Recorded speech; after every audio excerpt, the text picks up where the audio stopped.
welcome back to another episode. I'm your host, Ryan Richards, a residential loan officer and real estate investor based out of Massachusetts and Rhode Island. Today I have a very exciting guest joining me in Russ Mangsen, who you might not know, but is actually the man behind the camera. So all the videos, podcasts that you're listening to here that you see on my social media are produced by Russ and his team. So excited to dive into his business a little bit with him. A lot of these topics will correlate with real estate, entrepreneurship, building businesses, how you leverage social media to build a brand and promote yourself across the industry. So if these types of topics interest you, stay tuned and enjoy the show.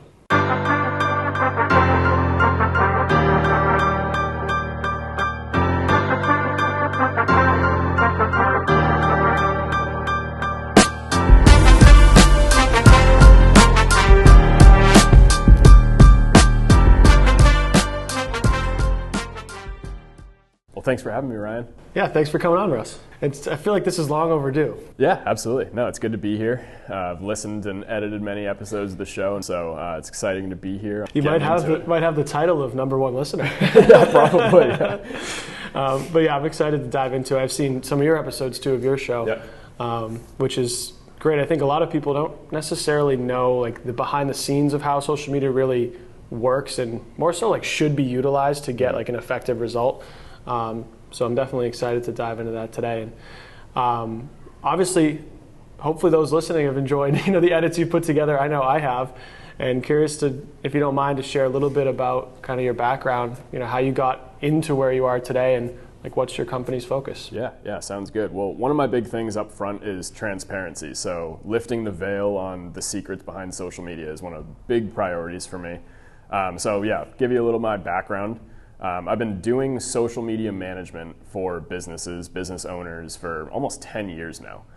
Started like before I graduated college with a couple friends, and we started a company, and we were doing that for the last 8-9 years, providing video production services, full-blown social media management, which means I'm doing the posting for businesses of all shapes and sizes.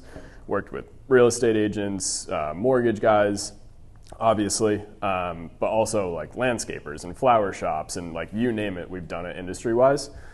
So it gives me a lot of experience going in and saying, look, there's a ton of common denominator like challenges that businesses across all industries have. And so my goal is to kind of simplify the social media marketing thing for people. And now I've gone independent this year, very exciting. It just sort of was my time. And so offering all the same services, social media management, video production, but really heavy on the strategy side because I'm the one posting a lot of the stuff for my clients. It gives me like a different strategic angle to think about like what videos we need to produce and how we're going to do it more strategically to maximize not only the shooting day, but just make sure everything gets rolled out on time and appropriately. And there's a lot of disconnect in a lot of businesses, a lot of industries where like you need videos, but you don't really know why or like what exactly you're going to use them for. And so again, my goal is to demystify that for people. Like how do you get a high value video without breaking the bank and doing it with confidence in a way that you need these and you know why and what you're going to use them for. There's so many people who are just like paying for marketing because they know they need to do social media. They know they need to do digital marketing and have like a general like package for their company with this stuff, but they don't understand the underlying processes and systems, so that it's hard to outsource for something that you don't totally understand. Yeah, it ends up being like the mechanic like who kind of screws you over because like you can tell somebody that everything's wrong with their car. And there's a lot of marketers like that. So well, yeah, and I feel like a lot of people, like you said, everyone knows they need to do social media, but nobody knows how to put it all together into one piece. Where it's like I kind of equate it to like the average person going into Home Depot. You're like, okay, I know I need a hammer to build a house. Yeah. I know I need that piece of wood. Yep. I probably need some nails. So I'm going to start hammering some nails and some wood. It's like, yeah, you're making progress. It's better than nothing, but you still don't know how to build a house. It's like the actions you're taking aren't like intentional, which I think is a big difference between someone like the successful brand creators or just business owners from those who are still doing well, doing just the basics, but they don't have a plan. I feel like that's something that we've worked on together, and something I'm always trying to learn, more about. Yep. Is that strategic plan. But coming from 10 years in the business, especially when you did, you must have seen social media change a lot. What are you noticing now that's different than the past? Well, now there's a lot less denial around the necessity of social media. Like when we first started, I was knocking on doors, just going to local businesses and being like, hey, like you don't have a Facebook page, you don't have a website, and you should. And a lot of people just scoffed at that time. Like it was 2016, we hadn't seen COVID at that time. There were some businesses who were like getting on social media and they were doing great because there was nobody else there. But convincing the other 99% of people that like this is gonna be a really important thing, like you're gonna need Instagram for your pizza shop, it was a tough sell. And now it's a lot easier because now we've gone through the pandemic, we've seen the digitization of so many different industries and like everybody's pushing in this direction.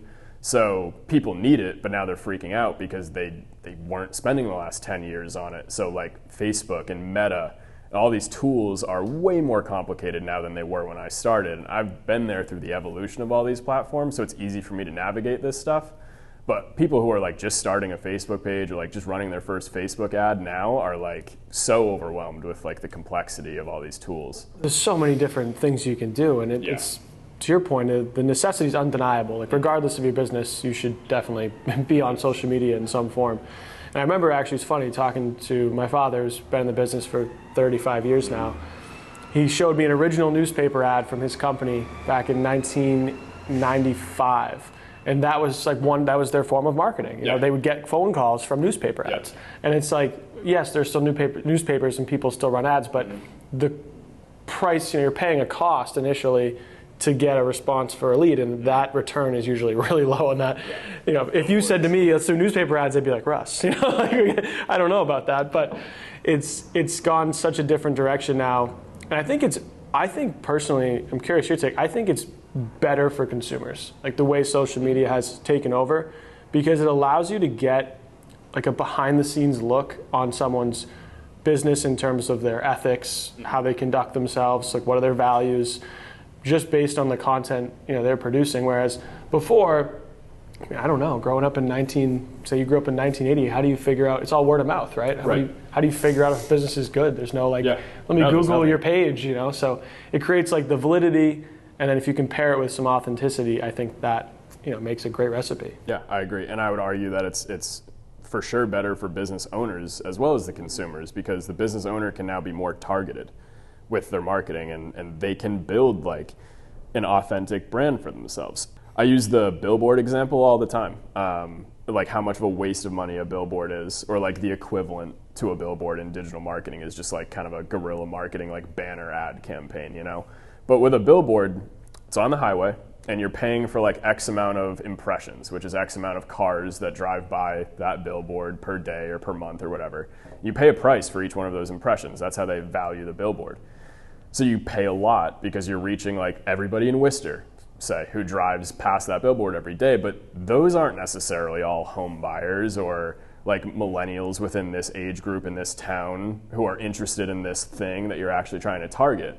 And with Meta and Google ads, you can take the minuscule budget that you have, or a smaller budget than you would otherwise spend on like a guerrilla marketing campaign like that, and you can target $200 a month as opposed to $2,000 a month on, I'm gonna make a video for the people in Worcester or in Holden or wherever and say, hey guys, I'm Ryan, I do this. If you're in this position, I'd love to connect with you. And here's my big portfolio of all the other conversations and all the other people I work with. And it's like, it's a warmer, more specific introduction to a company than you would otherwise have. Flyers are just like a logo. And based on the targeting, you're almost like pre-qualifying those leads to some degree. Yeah. And I mean, every industry, like the targeting sort of like metrics you have to play with are different. But in some campaigns I run, we're so specific. We're literally targeting like homeowners who are in this town within like a 10-mile radius, this age range, who are interested in fitness and two other things. And it's like, great, then we're not spending money on all of the other people who aren't that. And that's huge. They're not your potential client. So that's what I do on the strategy side for businesses, is like helping you optimize your messaging so that you're not wasting money on that like 80% of the audience that's just not for you anyways, But then, as you mentioned too, like the authenticity side of building a brand, social media gives a small business the opportunity to beat a big company because authenticity is now a factor. Like if you can prove that you, the mom and pop shop who's like actually better with people, provides that better like kind of homegrown service, you can beat now that big conglomerate competitor of yours. And that was like never possible before because they had all the billboards and all the print already bought up and you could never compete. Now you have an opportunity to. So it's a really good point because even the brand, I think about the people that I follow on social media, like personally, it's a lot of like small businesses, small entrepreneurs that I know and have grown to follow their story. I understand who they are. I like to follow their what they're going and what's going on in their lives. Versus, I don't think I even follow like Nike or any of those major companies anymore because I already know what Nike's about. Yeah, I don't know. You can close your eyes and picture the Nike Instagram. Yeah, it's they're not really telling a story as much as like the entrepreneur who's like posting everything they have going on in their business, wins and losses, right? I think that's important too. And obviously, a lot of the people who listen to this show are real estate focused, real estate investment interested, or entrepreneurship.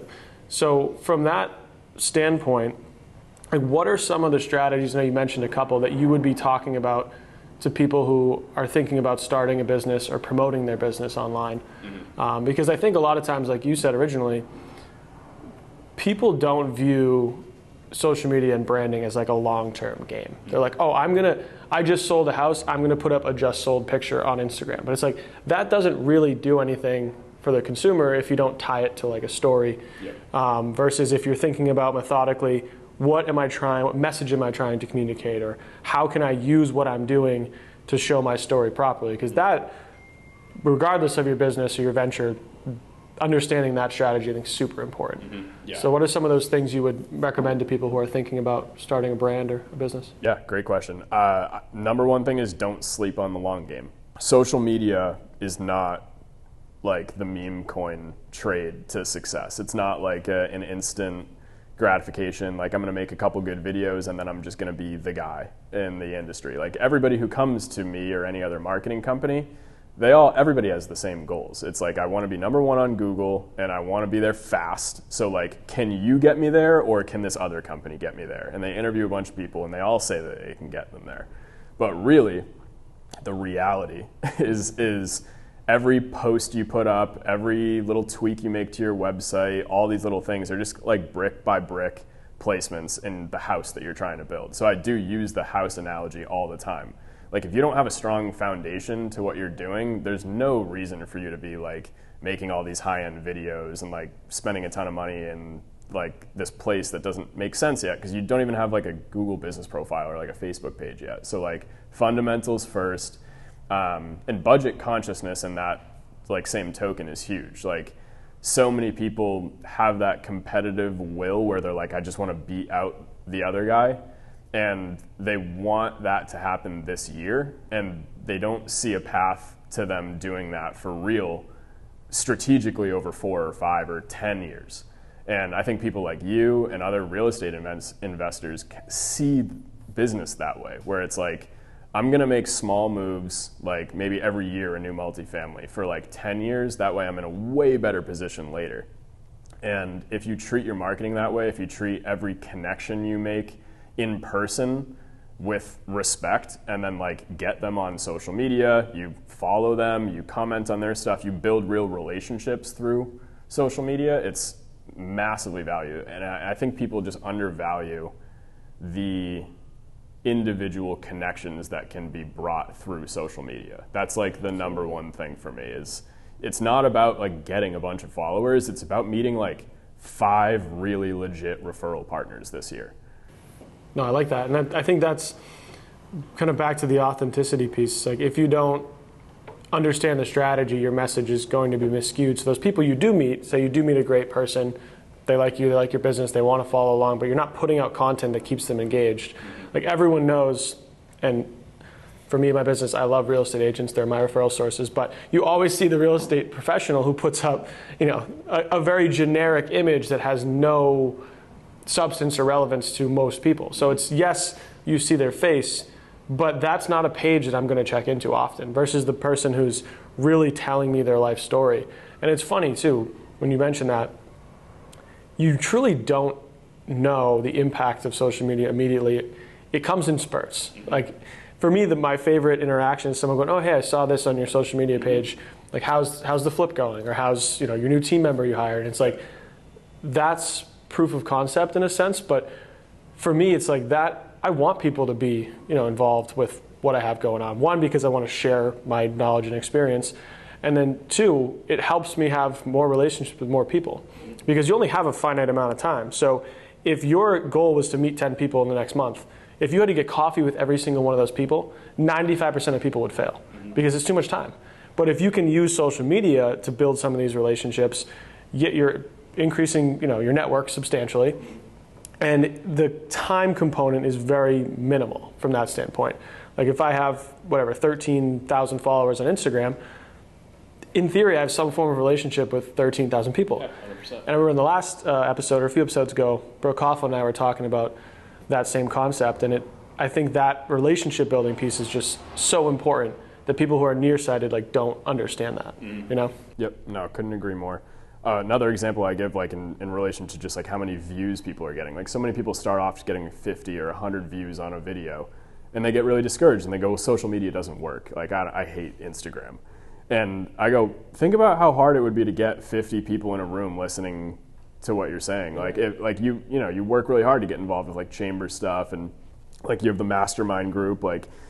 People put a lot of effort to get 30, 40, 50, 60 people in a room to listen to you talk for an hour. So if you can do a podcast that gets 40 downloads for the first 6 months, that's a pretty damn good start. And you shouldn't give up. You should find out who those people are who are listening. You might go out and get coffee with somebody who goes, oh, I did see that video. Like you said, that proof of concept, usually the first person who sees you in public who says oh, I saw that video, you go, it is working. Yeah, and that's all a lot of people need to keep going. But it's tough and it can be expensive to produce a podcast on a regular basis. So figuring out where you're at is so important. There's a lot of people who shouldn't professionally produce stuff like you are right out of the gate because they haven't done the first 4 years of cell phone posting that you need to do to get to that point. I'm huge on that too. I'm never trying to upsell on oh, you got to go all in on video or no.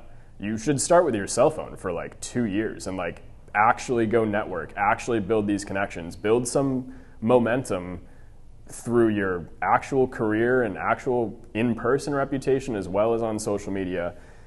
You'll know when it's time to start upgrading the production quality, upgrading the frequency of posting, but doing it on your own for a while is so huge. Yeah, I couldn't agree more, and I think that concept, of course, correlates to so many different things, but especially real estate investing. I have some clients who call me and they're younger, they're ambitious, I love where their mindset's at, but they're I want to buy a 20-unit building. I'm great, but you don't own a house. It's let's start there. Yeah. Let's get you into a 3 to 4 unit. Same exact thing. Get the boots on the ground, get familiar with the systems, put in the work of managing tenants on your own, managing some renovations. You have all sorts of things that come up that you, without doing those steps, you wouldn't be well positioned to take down a larger project. And it's the same thing with social media. Yep. And I think for a lot of people, and something I still am always trying to fine tune and refine in my business is making sure that strategy as you build the foundation, you get a clear message out to people. Mm-hmm. Because something I realized recently was actually brought up to me by a colleague of mine.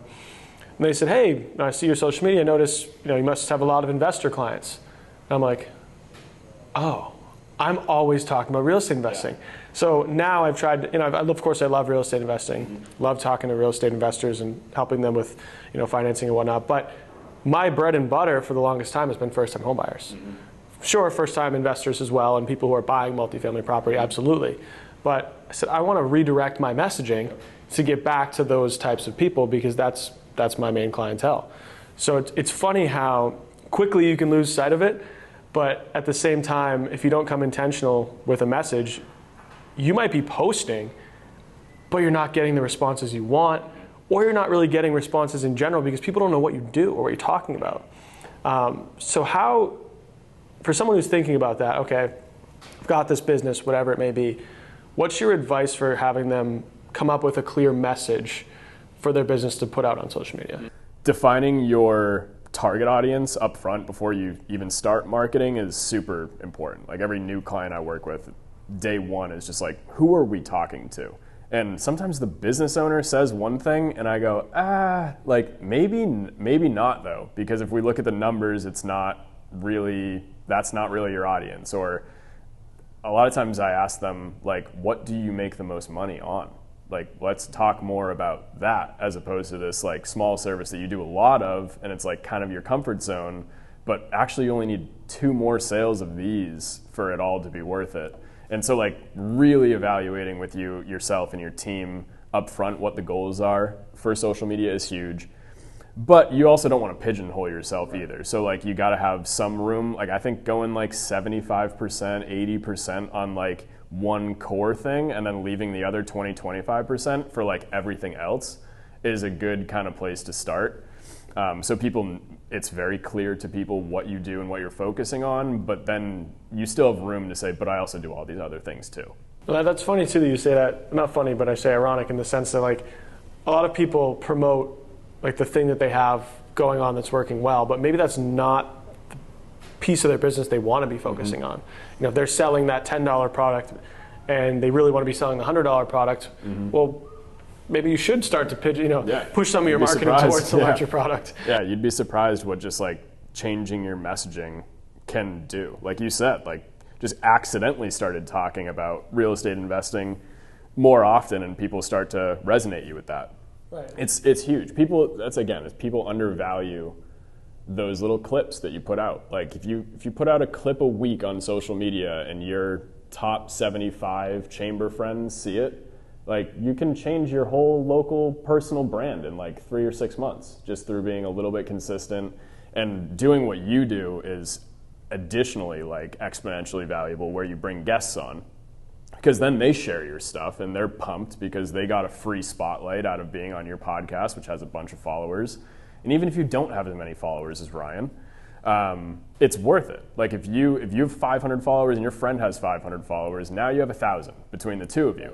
So if you collaborate and share each other's stuff and you comment on each other's stuff, the video producer community that Justin and I live in, we're very active, like commenting on each other's stuff and like kind of promoting ourselves. And you make so many great connections just by interact, like a follow of a video guy in Boston, and then just DM him, be like, hey man, looks like we have some mutual producer friends or mutual, investor friends. Like let's grab a coffee. Like that's the whole point of social media. That's Mark Zuckerberg's vision, was like, we're just trying to connect the world. Like actually human to human connection is the point of social media. So yeah, not letting it all be about like the numbers and like the vanity metrics of like how many views am I getting. Think about it as like how many real life good connections am I getting. Yeah, no, that's a great point, because I know so many people who have significantly less followers than I do, but they truly maximize social media in that respect. Where like I know some people, they only connect with people they actually know or are going to introduce themselves to, which is an interesting concept. Obviously, I think it's different. Depends on the business, plan for the business, but they're very intentional with everyone I'm connected with on social media I have talked to or met. And I think that's interesting that if you use that strategy, even if you have more followers, you can really leverage like the relationships. And that's obviously what pushes businesses forward, is who you know, contacts, and all that. And it totally depends on the business. Like I tell a lot of my clients, I tell them that that's the point. Like why do you need like some random person who can't afford your renovation services to follow you on Instagram? Like they're not even close to ever going to call you. You need like the contractors in the area and like the referral partners, and like you just need a different set of connections, and social media is going to be used for a different thing for you guys. If you have like an online service, like if you're selling like a course online or like you have something you're actively promoting, then yeah, like the more followers, the better if they're the right ones. But there's so many local businesses who just don't need that. They just need like their partners to know how professional they are, and like, their small circle and maybe one extended circle. I kind of put myself in the same boat. I have like 1,000 followers on Instagram, and I think I've probably gotten coffee with like 80% of them over the last like 8 years. I'm nowhere near trying to go viral. I'm just trying to be like the strongest like local marketing guy that I can possibly be. If one video eventually, and I'm sure it will, like goes viral and I pick up a couple thousand followers over time, like great, I'll do something with that. But in the meantime, I'm low and slow and getting coffee with people and doing, like Connect Woo and chamber stuff. Like I go really deep with each connection as opposed to going like just widespread volume. Right, and it's just, well, that reflects with your business. You don't, you're not going to necessarily, maybe you would, but work with a client in Texas who needs like a couple of videos. That's not really your... Right, I would, but if they find me. But I'm not going out and like trying to make content to go viral to get random inquiries. I'm local Worcester guy, for now. And that's how your relationships work too. You want a longer standing client relationship where it's not like you said, you're selling an online course that's very transactional. Promote it to the whole world and whoever that's great. Resonates great. Yeah, and there's just a whole different strategy for that. So that's where like the auditing up front comes so importantly into play, because there are like two totally different strategies for those different goals.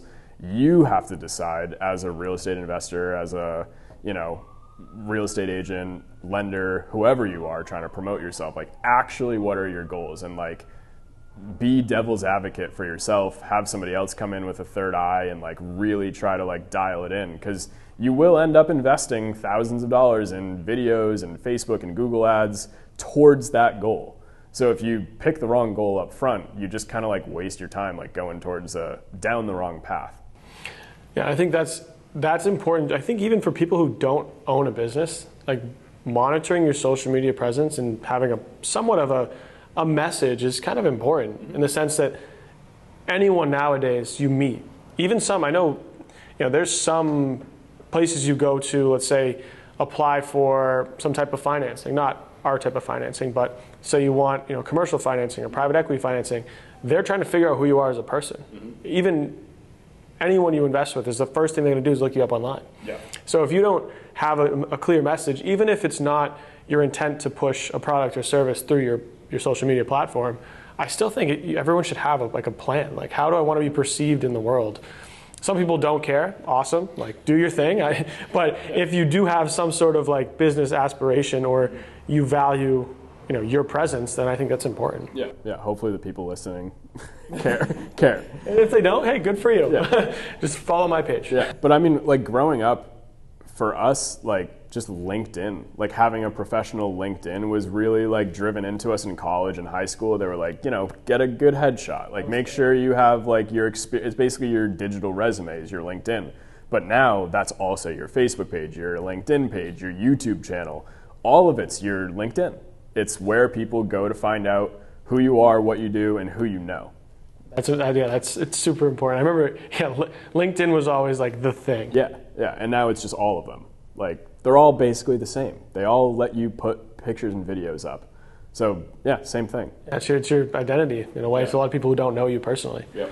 And I feel like we've talked about obviously the kind of the flight back to authenticity, which I think is very relevant now, or as we just talked about, people who are looking for who you are as a person, your values through your social media channels. I think that's interesting how things have changed. Like I remember when we first were talking a couple of years ago, it was like, let's get all the pop-ups in there. Let's get the fancy graphics. And now it's more so, let's just showcase the content. Like let's get rid of some of the buttons and emojis and stuff just to make it more authentic. That's what people, are looking for. Yeah. And that changes with the tides of just like society and how the masses kind of are consuming social media on any given year. Like it was all about low and slow in the beginning, like not crazy over edited stuff, but then editing got easier for a lot of people. So like the over editing really took over. Now we're kind of swinging back towards more authentic, like social clips. But every business it's hard to be authentic, because being authentic, like you said, it means you have to kind of show off some of the losses too, or talk about some of the losses. People have a hard time doing that, but long term, it makes a huge difference, because people have picked up on the fact that like any Joe Schmo schmuck can make themselves look great with a scripted video and some nice B-roll. Like we know how to do it. We've worked with people who aren't the best, and we've made them look like the best. Yeah. It's not that hard. So Now people are, I think like the long form conversations of like a podcast is like a great way to see how somebody actually conversates and communicates and interacts. So like that lends itself to authenticity, transparency. More so than the 30-second clips, yeah. Yeah. I would agree. The clips are great because it's like vibes. Like it puts out like, it's fun. Yeah, it's fun. It's a quick hit, and it's usually it's like the punchline of the conversation. But hearing the podcast, you hear the whole story, not just that one like clickbait type content. And it's top of funnel versus bottom of funnel content. Like a lot of times, you'll get the follower from the really cool video, but then they'll follow you and they'll only stay because you are actually providing like these 3-minute clips of like real good, valuable information. They found you because you were looking cool with sunglasses, getting out of your car and like shaking hands, kissing babies.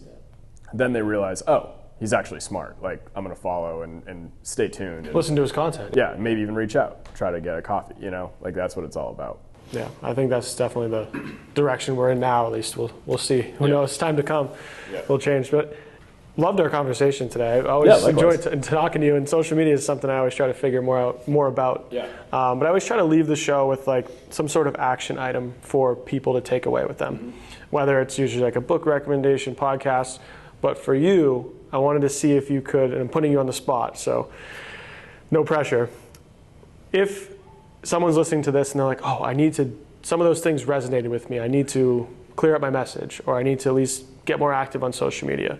What's like one piece of advice you have for just getting started? Mm-hmm. I think patience is the number one like thing that I could tell everybody, because with patience allows you to actually sit there still and like audit where you're at. If you have 300 followers on Facebook and Instagram, you need to really understand that you're starting at ground zero and you're in for like a 5-year grind on social media before you're as popular as Ryan. There's no secrets to social media. It's just post after post after post. So be patient, work with people you trust, work with people who are not just promising you the world. That's huge. I listen to a lot of Gary Vaynerchuk. He's got like really great keynotes on social media. I went to one of his conferences in 2020, and it was awesome. He works with a lot of real estate people too. Agent 2021 was the conference. So that was like a hyper-focused, like 2-day thing, like all real estate marketing. So yeah, check out Gary V. He's got to be a good one to listen to. I see his videos all the time. Yeah. And he talks a lot about, he's like my perfect influencer because he's a huge marketing guy. He owns like one of the biggest marketing agencies in the world, and he's an absolute killer. But he's also really big on like the happiness side of like he's like a life coach too. So he preaches the patience alongside like the really savvy marketing strategy in like a phenomenal way. So that would be my advice. Awesome. I'm always looking at Gary Vee, so I have to check more out. But thank you for coming on, Russ. I always enjoy the conversation. Appreciate it. And I'll share all of Russ's information in the show notes. So if you're looking for marketing services, or you do have a consultation call you offer, right? Yeah, absolutely. Easiest way to get in touch is just book a discovery call. First call is always free, and then my lowest level of service, like Ryan said, is just monthly coaching. So I don't do anything for you. You do it all yourself, but I tell you what to do. And then my services range all the way up to I do it all for you. Right. Which is great. It's good to have that option. Everyone needs it differently. Yeah, everything in between. So. You've seen the show, you've seen my content, you've seen Russ's work. So appreciate it, guys. Hopefully you enjoyed. Cool. Awesome. Good stuff. Great job, man. That was good.